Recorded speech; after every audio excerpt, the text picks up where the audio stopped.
Here we are, into Champion Select for game number. English is my second language. Imminently. You don't have It's an my excuse. second language too. I speak Australian. Yeah, What the Australian heck? is his first language. Come on, man. Be Wow. respectful. Wow. We worked together for how long? 5 years max. Yeah. Still They don't banned know. Sion again. They know the trick. They're aware. Yeah.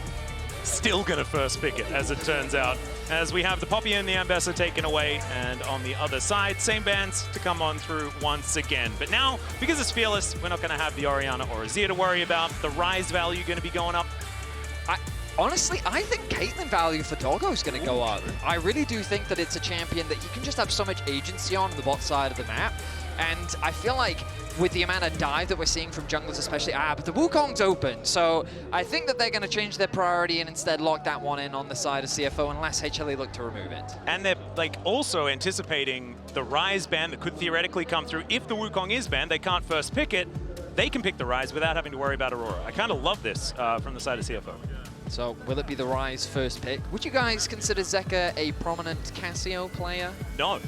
But Taliyah player? Yes. Yes. Yes. Okay. Yes, he Well, can do that one. Although, it's not my favorite.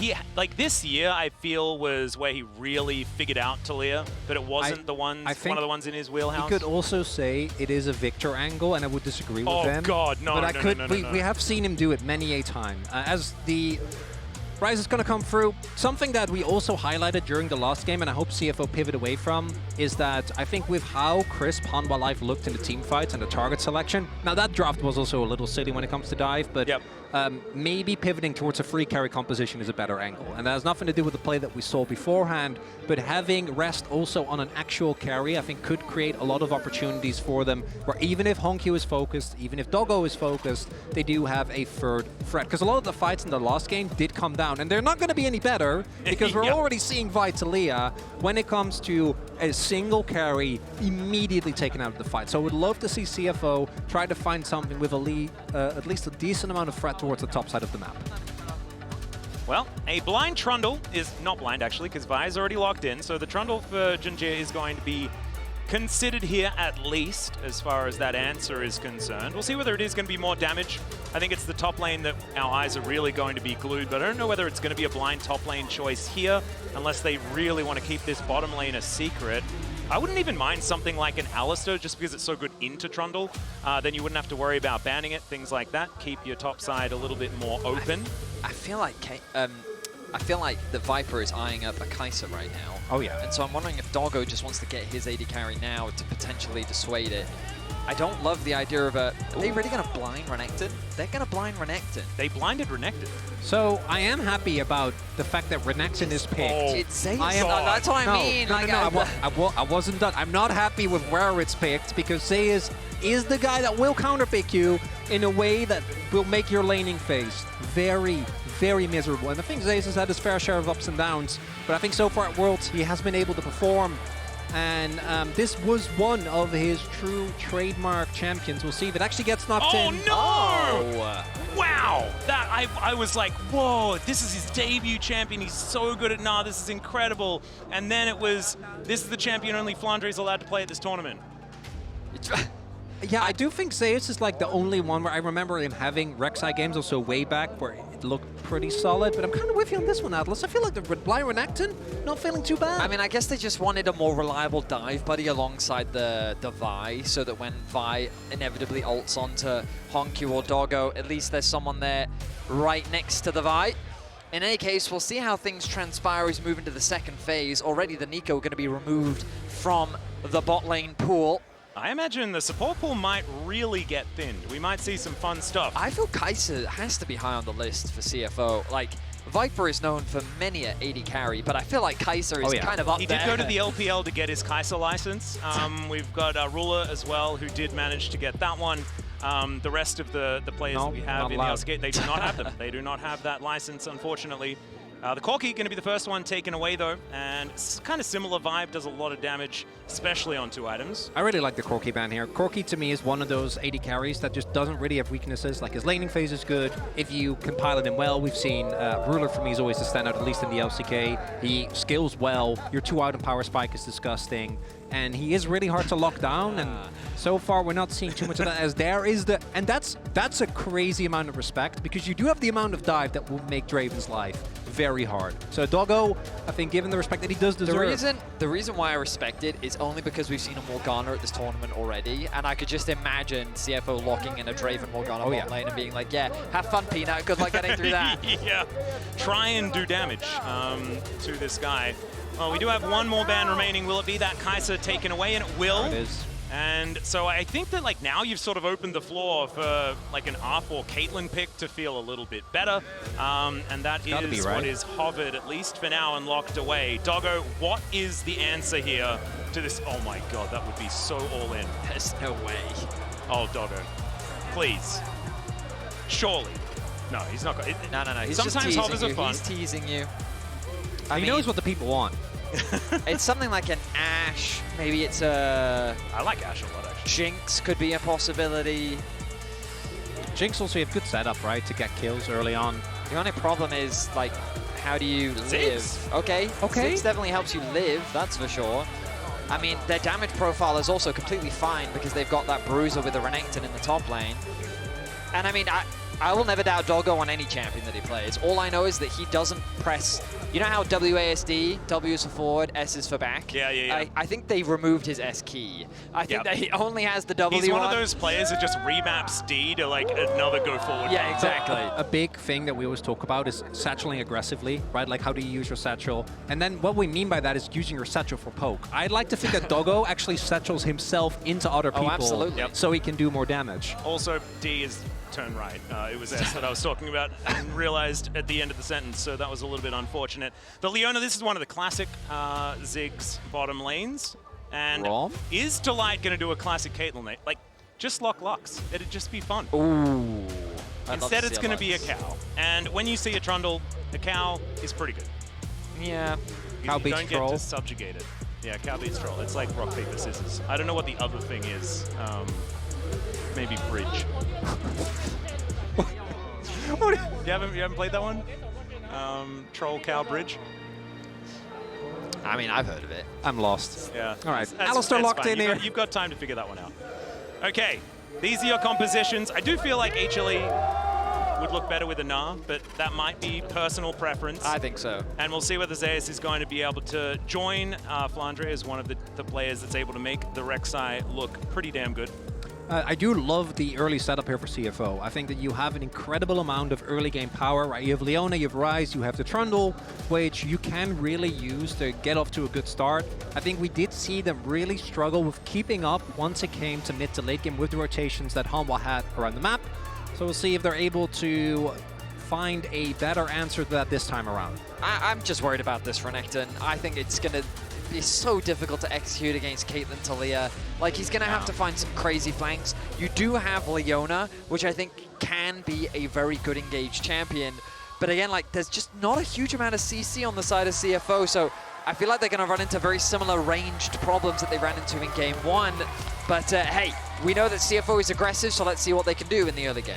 Exactly right. Both of these teams wanting to get off to some early sieges as well, so movements around the map and allocating lanes is going to be something that we're going to be glued to. But now it is time to pseudo hop onto the Rift as a sepia mode is what we are greeted with, making sure maybe it's, you know, rest. Maybe he did accidentally pick up the God mode mouse, so everyone was doing the same mouse movements. So and it would have been very I'm gonna awkward. regret this, but the cow bridge, is it like because the troll's under the bridge, so he loses to the bridge, or like what is the? I think the cow loses to the bridge.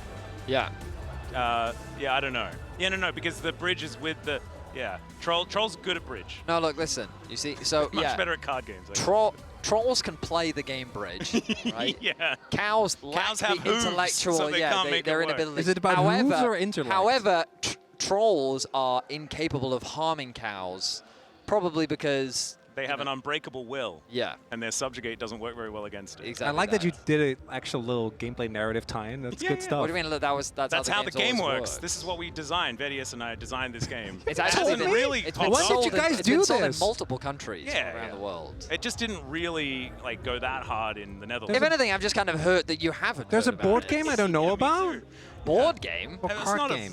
it's not even a card game. It's a you have a hand Play game. it. We can play it right now. Yeah. We're not going to though. We're not We've got going a to. job This is to a do. more important game to play. We're Yeah. going to focus on that one right now. First damage going over to CFO as the bouncing bomb does connect onto the cow. Ziggs would be another thing that we could include into the game, but it would make it too complicated. That one's pretty good. He's in a separate game. Yeah. Aww. Ooh, doing some thumbs up. Zeus has been very good at the top laner game.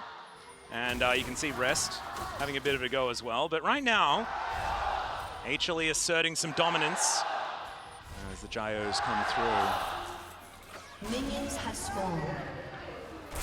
Looking at the early setups here, we do have Zeus with what I assume will just be the same like kind of bruiser build here for the Rek'Sai. Does have Grasp to try and stack as much health as possible.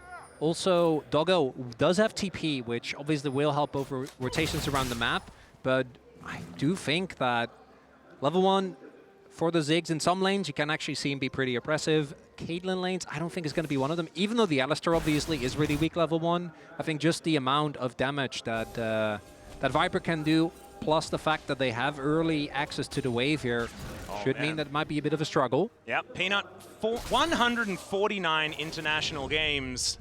And this might be one of the last ones, right? And it will be.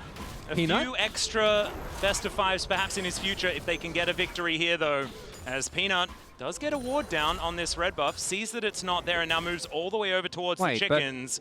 But he now doesn't win JunJia that. is going to see him. He doesn't win that. Yeah, and so instead he's just going to annoy the chickens. I mean, that's they must have had to read that it was at the top side of the map, that he started there. Because otherwise, I don't know why he would go for reps. I thought at first he was going to go over the pit and then go for a play towards bot side. It really felt like that his plan was to try and split the map because, I mean, it's something that you do all the time with Caitlyn lanes, right? To try and provide her with that safety. JunJia, though, looking for a gank in mids. Yep, gets a really nice pillar, and the flash has to be employed here by Zeka. Lots of respect, but he gets to now move into this top side. And now, is it just going to be a 3-quadrant start? But JunJia, this is real rough for Peanut. And for Zeka, you know he's there. Like, we just witnessed him. You know his bot side jungle is fully cleared. He just can appear in that brush, really to play a little bit more towards the other half of the map. There might be an angle for you there. And now JunJia, again, this is PTA Trundle. Like, Vi does not get to stand a chance here. Peanut will know. Well. Oh dear, Peanut will know that this is going down. Gets a ward in there. Vault Breaker comes through. Let's see who wins the Smite fight, because we know JunJia is probably just going to win the fight. Zeka is going to move up, though, trying to make that man advantage. Smite does come on through, as Peanut does get his red buff. Flash has to be employed as Zeka in there in the nick of time to save his jungler and to try and bail him out. Really nice play from Zeka as he sacrifices some farm in the mid wave to support his jungler. Bit of an over-ambitious play from JunJia. I feel like if he'd gone for the Krugs, then there was an opportunity for him to steal those away without being punished. But ultimately, he sets his sight on the red buff. He's not going to lose too much outside of his flash, which could come back to bite him later. But he picks up the Scuttle Crab. He's going to clear out his top camps. And overall, he's still going to be ahead of Peanut, who makes his way back out onto the map. Yeah, should be Scuttle for Peanut as he makes his way back down towards that bottom side. So it could have been way worse, but it is still a decent little tempo advantage here for CFO. That's real tempo that we're talking about there as well, in case anyone was thinking the Tempo Vibes were going to make a comeback. Right now, Tempo Vibes feeling pretty even between these two squads. Peanut did ping. Yeah, he's actually going to go for it. So on the minimap, he briefly pinged that he was setting his sights on the bot lane Krugs. He knows that Trundle wants to clear through the top side, but JunJia seems to be reading this super well. He's actually pathing his way towards the bot side. Kaiwing is going to come and check. Now they'll spot him out. Yeah, Kaiwing gets the information. Zenith Blade is going to hit there as well, as Peanut is behind enemy lines, and now JunJia is going to make his way in. No flash. He cannot get over here, but Peanut just goes straight into his hands. Not sure about that one, as Peanut is just dead. First blood over to JunJia. What a phenomenal read from JunJia to recognize that Peanut would try to go for the Krugs. I mean, Peanut's early game has been completely usurped through all of these reads from JunJia. And now it's CFO with first blood. Yeah, double crab start. That's with his bot lane having prio as well. So, like, I feel like if he just paths toward his own bot lane... I think that's part of the reason why he thought that those would be Exactly. safe. But again, he's communicating with Kaiwing saying, hey, can you check the Krogs? I think he's there. And the irony is he goes over the wall. He also should have known that JunJia was over the wall. He queues over. I guess he's thinking, I know he doesn't have flash. I have flash. I get to the Dragon Pit. I can flash to safety. But the pillar then completely changes that. Yeah, and I thought the frozen domain was on the ground, although it was the old one. But still, a bit of a confusing situation there. Viper playing into the hands of JunJia, and now on the back foot.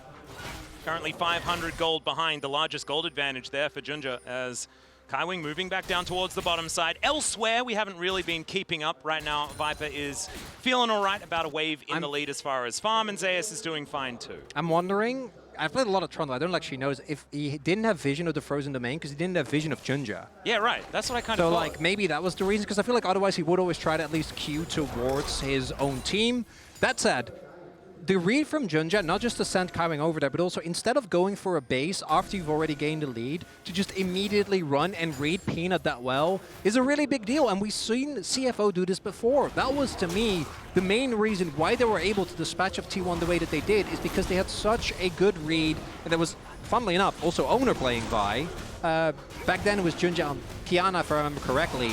And that early lead was enough for them to take the entire game. It's going to be early Dragon here now for CFO as well. Yep, Ocean does go over here, as JunJia is going to be able to lock that one up. You can see nice knock up here from Zeus, as the Rek'Sai starting to find a few angles here. Peanut clears out this ward, rest.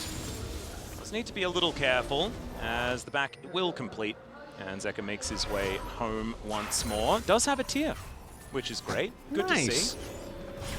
But yeah, Rest does manage to get that ward down and will be a-okay. Slight experience advantage here for the Peanut has made like I think it's like 6 separate jokes in Hanwha Live content about that, by the way. Really? It's like, man, he really does a lot of damage. I wonder if that's related to My favorite was when Prey like messaged him immediately after the game and Peanut's response was just a smiley face. It's just so good. Oh, man. Especially given that it's Prey. Yep. The history between him and Peanut. As we do have not Peanut. I don't think that 4th invade is the answer. If at first you don't succeed. No, I think he wants to Scuttle Crab. I think he's respecting he will. Troll King. Is he on time though? Should be okay. Yeah. Smite is about to come off, so I think he's fine. Yeah, convinces the Rift Scuttler to go the other direction, so should be all right. As that Prey Seeker going an awkward direction there for Zeus, who does have Peanut standing alongside. You can see these rage bars are well and truly stacked up. Zeus is going to eat his to get that health bar back. And if there wasn't a Trundle on the top side of the map, maybe they go for something, but a level 7 Renekton with ultimate, even though he hasn't based yet. By the way, neither top laner has his Peanut. This is quite clever. He's come... JunJia thinks that he's gone away, but he's stuck over the wall, came in through the back. JunJia doesn't realize, and he's able to steal away one of the grubs. Well done there by Peanut. Very cute. It should be JunJia being able to grab the next 2, or at least one of them. So that experience lead that he does have should still be there. Peanut with level 6 though, the most important thing for a Vi to get to, and is now able to lock someone down. You think these 2 top laners just have a pact that we're just gonna not base until our first item? I hope so.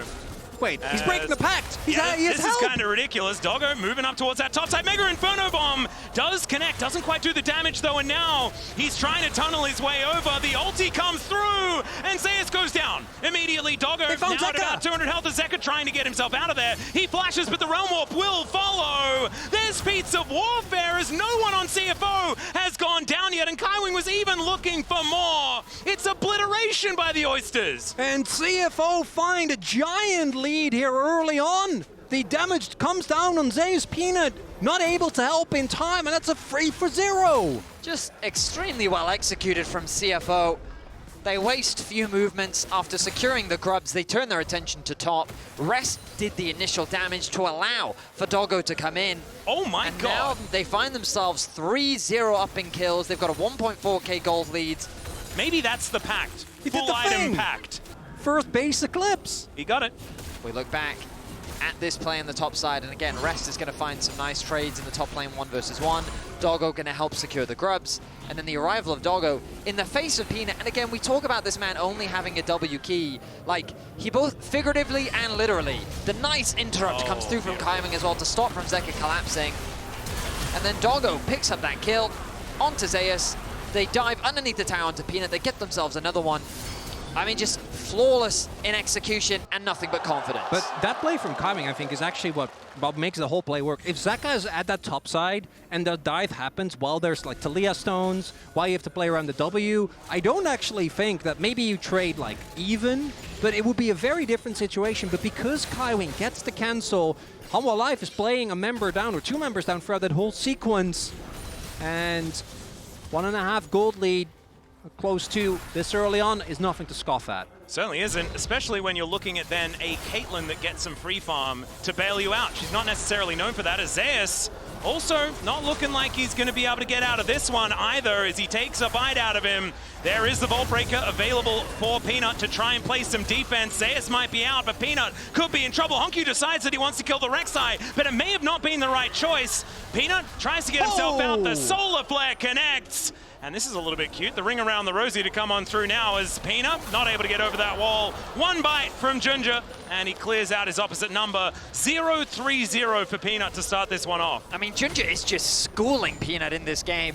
Zeus did so much to get out of what was a very tricky situation, and Peanut thinks, hey, I'm coming to help. I'm going to escort you to safety, but instead, CFO just turn their attention and say, well, instead, you'll be the target. They pick themselves up another kill. They extend the gold lead even further. And the LCP's first seed holds the gold lead here in Game 2. It's also JunJia on one end, and then Kaiwing on the other. He was also the one that got the initial setup on Peanut towards the bot side of the map, was able to get the cancel on Zeka earlier on as well. CFO able to actually build up that lead even further. And we do know for Hanwha, obviously, that team fighting power is always very good. That is something that CFO is going to have to really respect, their ability to turn on a dime. I think they're looking at first item finishes on Peanut, on Zeus, and on Viper. Those one-item spikes do really hit.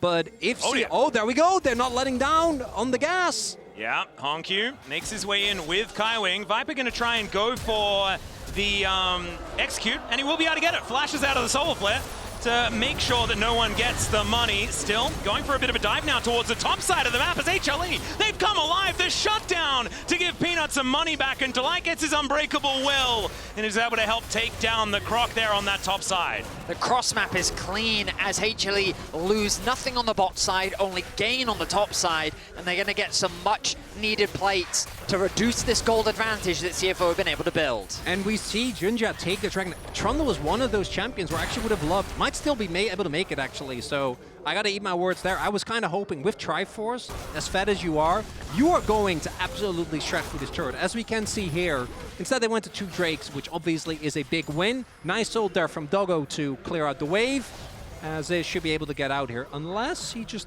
bases there, but he will see Kaiwing, so I think he should be good to go. Yeah, tunnels should be employed to get Zeus out of dodge, and does, of course, have the Tremor Sense, so should be able to see if anyone's coming. So, not too much to worry about now.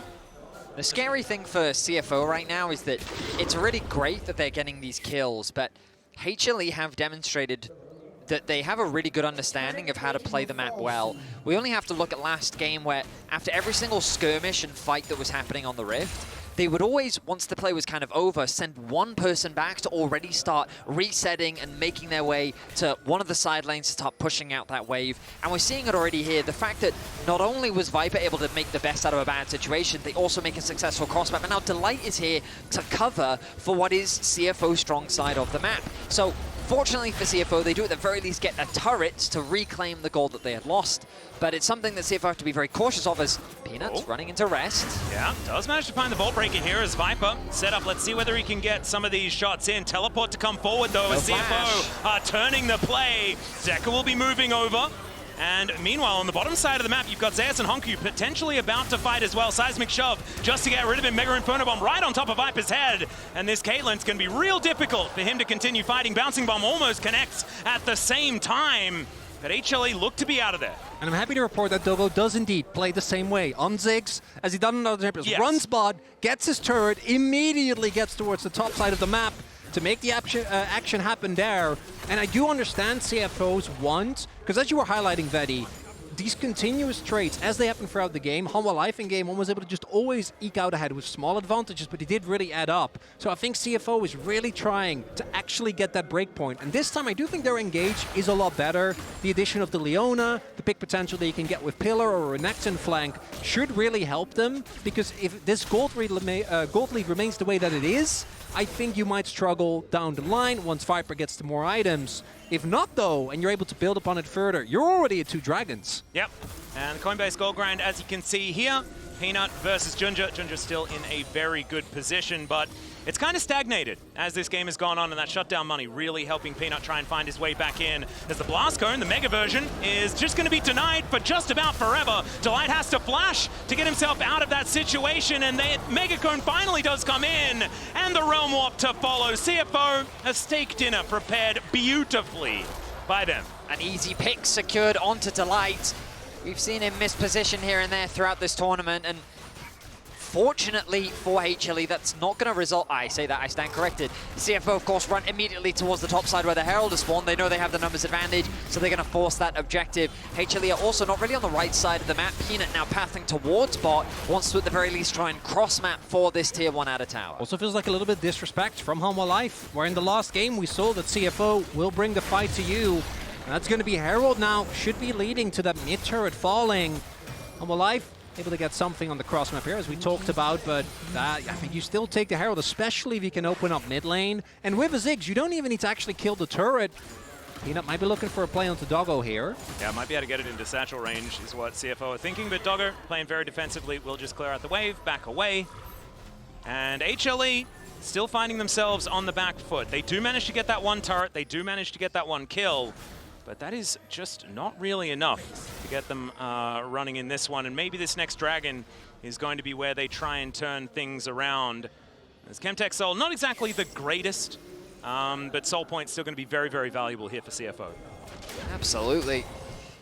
CFO find themselves in a very tense moment where, with this kind of gold lead, with the strength that they have, look at the difference from game 1 to game 2.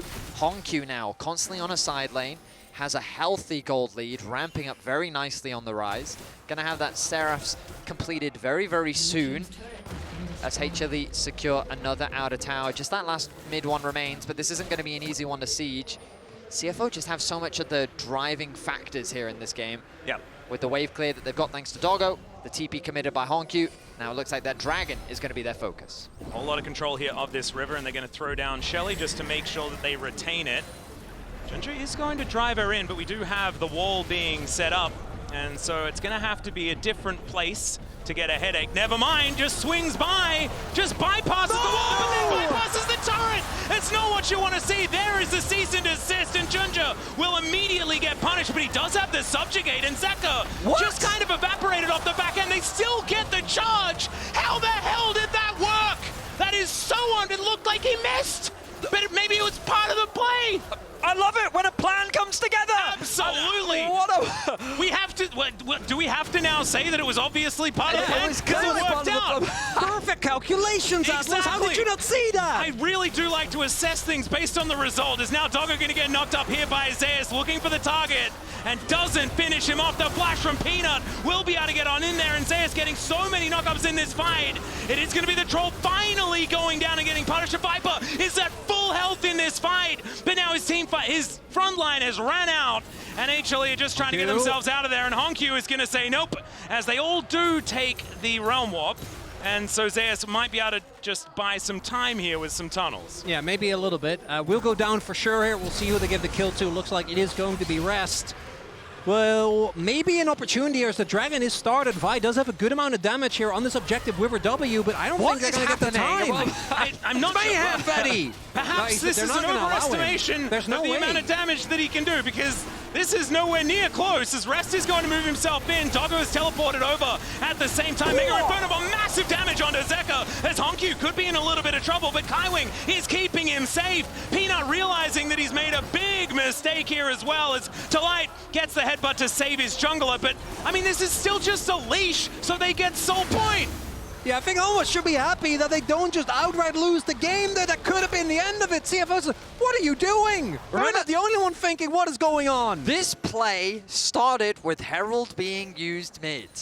Oh, Yes. God. And I okay, think, now, like, bring so- us through this genius play from JunJia. The ultimate from Zeka means that there's no path. So what does he do? He goes around the roundabout, naturally. This gives him an angle, but then he misses. He misses the tower. But he knew that this would bait them into a fight. Clearly, that was the plan from the very start. Because notice Zeka's positioning. He gets airborne. He gets airborne, and then the chain CC comes through. He immediately dies.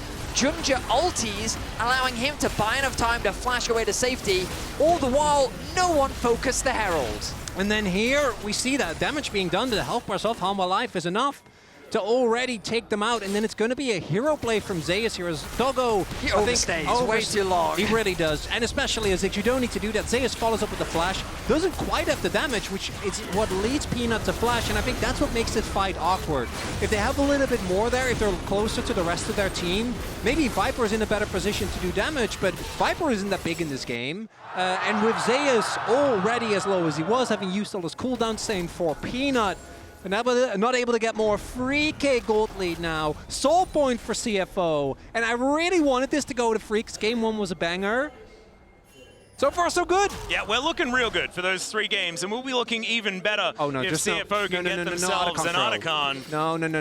Let's steer clear of the Otacon. This time, that engage is amazing. Just play for the fight. No. Based on the last play that we just saw, I want someone. I think if to CFO is fighting, it's a good thing. You have your 2-item spikes, right? You have your Renekton with level 11, level 2 in the ultimate, 2 items. You have 2 items on mid. No. So just start a fight on Otacon. Yes, here we go. Well, it's going to be HLE starting this fight as the wall is going to be put down. Zeka is knocked off it a little bit early, though, as Mega Inferno Bomb just pushes Viper out of the fight entirely. They do trade it for HongQ, as Viper with the redemption might be able to stick around for like a little bit longer, but the Otacon not going to be a target that they can collect. CFO, is this an Otacon angle? That actually does, by the way, that ult does save the play, because otherwise Hanwha Life is 100% playing for Otacon. Instead, because of the damage done to Viper, they don't feel safe. They have to back off. HongQ, the death is unfortunate, but doesn't give up too much. Yeah, HongQ overextends on the top side of the map. HLE overstack. Make sure. I think there were 5 people collapsing on the top lane because there wasn't really much. TP'd as well. Oh, he did. Yeah, that explains why there was 5. And the reason why they could afford to do that was because there's nothing really that CFO can cross map for, which is what HongQ really didn't respect the ability and rationale for HLE to collapse. They are doing the thing. They have the TP. Let's see whether this is going to work, as Zeus is doing his best Void Grub or Rift Herald impression by being a Void monster in the pit. As there's the flick back onto Doggo! Peanut looking for that angle there, but it is just going to be the satchel that tries to get Doggo out of dodge. Zeus now could be the one in trouble, though, with Solar Flare. The circles are layered, and it's not enough damage. He just tunnels his way out. Another shove to buy that space, but the Otacon down underneath half health. As HLE still wanting to go for this one. Redemption to get those health bars back again. As Peanut, can you get the steal? That's the question. He gets himself in, but it's not going to be stolen away.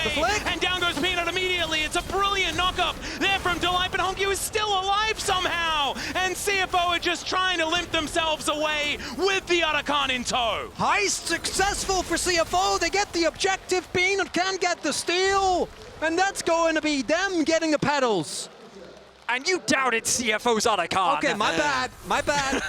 I apologize. CFO, after losing their mid laner, they TP back and they start the objective.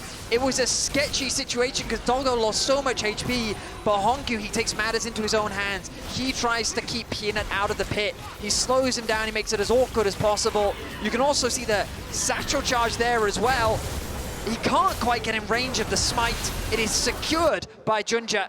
And after securing that kill, CFO do the wise thing, disengage from the situation, and they walk away by getting a kill and the Otacon. Yeah, you can see Dandy Mowgli looking a little bit perplexed as to how this one's going, as pedal count actually very, very even. So lucky for CFO that they did manage to take down the Otacon. Even that one out quite nicely, but it's not going to spell too much of an advantage just yet. 3,000 gold, certainly a big deal here as we close 25 minutes. But this is just Chemtech Soul. And the thing that's ridiculous is that I said before that it's not exactly the most popular Soul. It's Renekton and Trundle. Like, they will not die. They love that. That's great stuff for them. The amount of sustain they have in their kits, between the passive, the subjugate, Renekton, with his Q as Kaiwing is looking aggressively. Viper needs to do some damage. Hanwha alive. Get it low. Well, there is the solar flare towards that backline as JunJia in a bit of trouble, but it's so much AoE with this Mega Inferno Bomb. Still, Rest is going to go down. The double knockup is fantastic, and it's 2 on the floor here for CFO.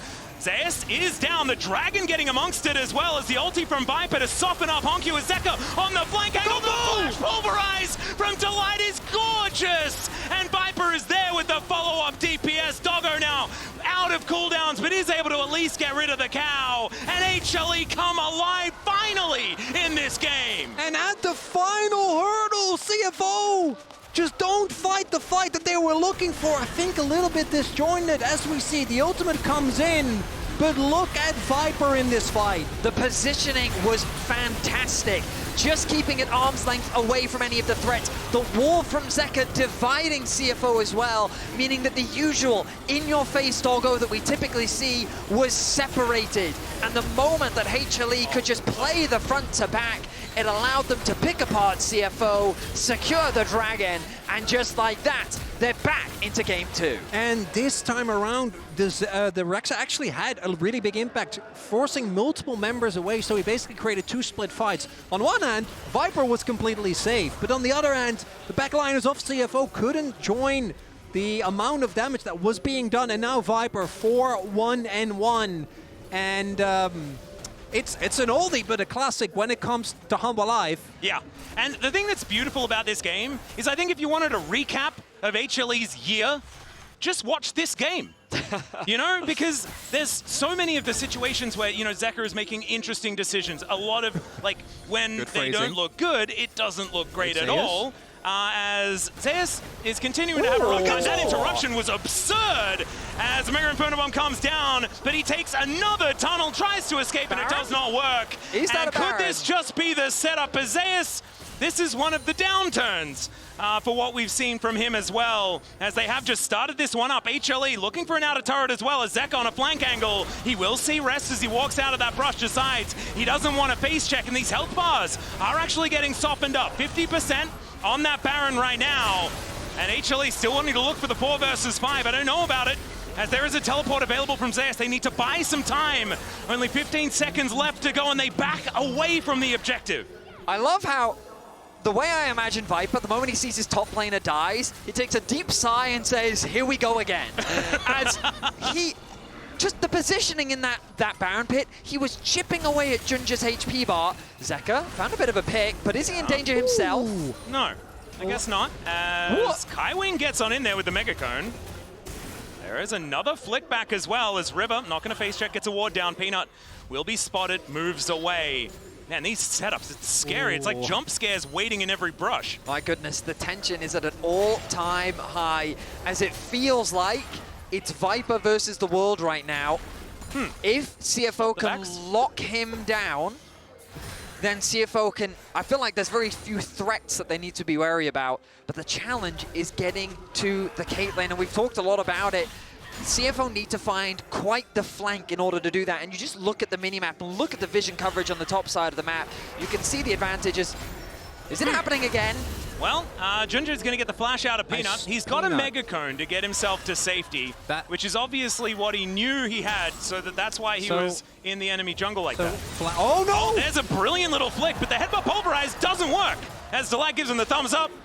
Yeah, we're really getting both the full spectrum of Peanut and Taliyah in this one. Peanut giving up There's the bell flash curve of HLE, and we've had both sides I see. Yep, so yep, I can see that. for not Raptors, and then Taliyah obviously also almost, or not getting the combo there. I want to highlight, though, looking at the item finishes, Doggo is so close to that death cap, and I do think very funny that Zeka is like, I am not the carrier, I'm going Ryze, went that second actually, but it does mean that for Rest, for JunJia, and for HongQ, actually playing the fight gets a lot harder, especially with Viper's positioning as we've seen so far. Their main range is Doggo, and he needs to get to that Rabadons. All right, well, then we can start a new fun mini-game. I like mini-games. Doggo is, as of right now, 300 gold away from the death cap.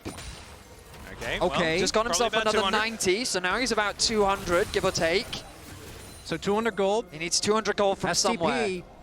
He can get 200 gold. The problem is the Dragon ticking down. He needs to get it before this objective spawns. They might hand the red buff over to him. You can see him pathing down right now. There's Krugs as well. The thing is, CFO don't really need to fight tooth and nail for the Drake, though, right? They're the team that has the sole point. That's the value of that. Guys. But it is CFO. They will fight. Come on now. No. They want an item spike. Give CFO some credit. They can choose to. Gentlemen, CFO some credit. we've reached that time. He has received enough funds in order to make the purchase of a game time. I was going to say lifetime, but it's a game. Yeah, so, okay. Here we go. Maybe it's the most important Rabbidan's purchase, though, of his life. So far. Probably not. Probably but he not. is an AD carry, so he doesn't buy that item very often. Here we go. Death cap completed, level 16 as well. All right, JunJia in position now. We're getting the snap traps down, though. And HLE, they have pulled this one out. Zeka on that angle once again to try and get that wall in. JunJia is trying to keep himself there. He's pushed all the way out. And so this dragon should go over to HLE. They deny a soul yet again. But can they win themselves a fight as Kaiwing goes in and then uses Delight to taxi his way out? They're both in that backline as HongQ is delivered to the open arms of Zeka. And Rest is now just trying to slice and dice his way out. They'll take a crab. They get one kill, but it's exactly the one they needed. And it's again Zeus in the back line that is able to keep Doggo out of the fight, which means that even with that death cap being done, he doesn't actually get in a position to output a lot of DPS as the TP comes in. CFO know that they cannot give up this Baron. Every teleport is going to be employed to try and stop this one from going down. 25 seconds on Doggo as well, who doesn't have teleport when he does respawn. Still there looking for the angle as Zeus goes in. It's a beautiful flick back, a double knock up again. The pulverize is there and Viper is indeed unstoppable as everyone is CCing every member of CFO, and that just allows Viper to shoot them. The Baron gonna go down next. It felt like a hint of desperation because CFO, it was 4 versus 5. Doggo, you need to steal this. Run! Oh God, can he get into Mega Inferno I don't think range? he can. He's Come gonna on, try.